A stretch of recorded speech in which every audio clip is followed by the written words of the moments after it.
A yeshiva student was betrothed to a young woman in a nearby town.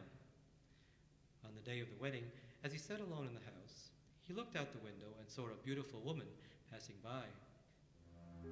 She raised her eyes to his and then walked on.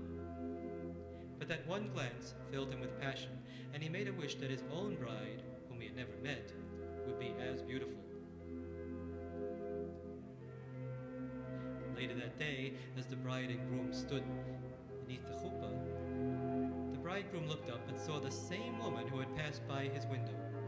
She was standing close to the canopy, so that he glimpsed her several times during the ceremony. And she gazed shamelessly at the bridegroom, who fell under her spell, and even as he was wed to another, in truth he bound his soul to her.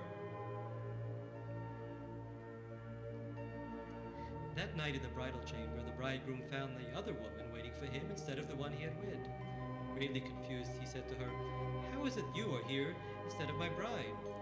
And she replied, "It was I that you wed, is that not true?" And all at once the bridegroom became afraid, for he remembered how he had bound himself to her.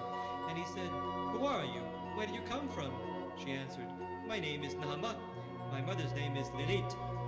"No," he cried, and he backed away from the demoness, for that is what she was. "Have you forgotten your craving for me?" she answered, and she dropped her gown.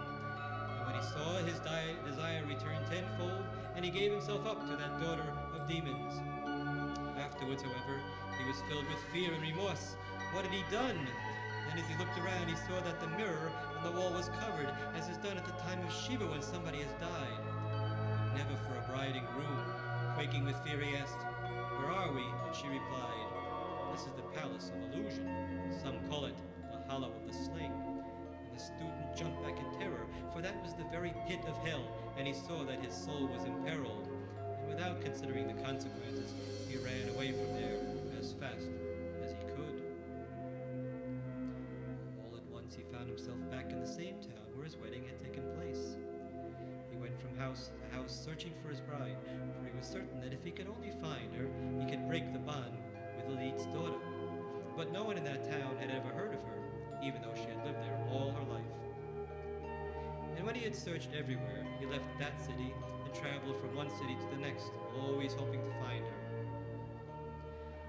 For 300 years he wandered without finding any trace of his bride. By then he had lost all track of time and wandered at random from place to place. It was then that he came to a house that seemed strangely familiar, and he knocked, as he had done so many times before. A voice told him to come inside, and when he did, he found himself back in the bridal chamber with the demoness still reclining on the bed. That is when he realized to his horror that he had never escaped her at all. The instant he understood, the demoness disappeared, and the room vanished as well, and the bridegroom found himself still standing beneath the bridal canopy.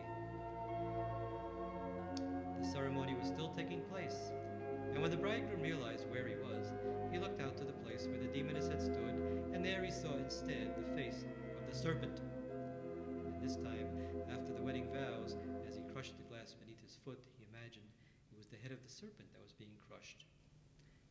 And that night he clung to his true bride with all of his being, and at last he escaped the hollow of the sling.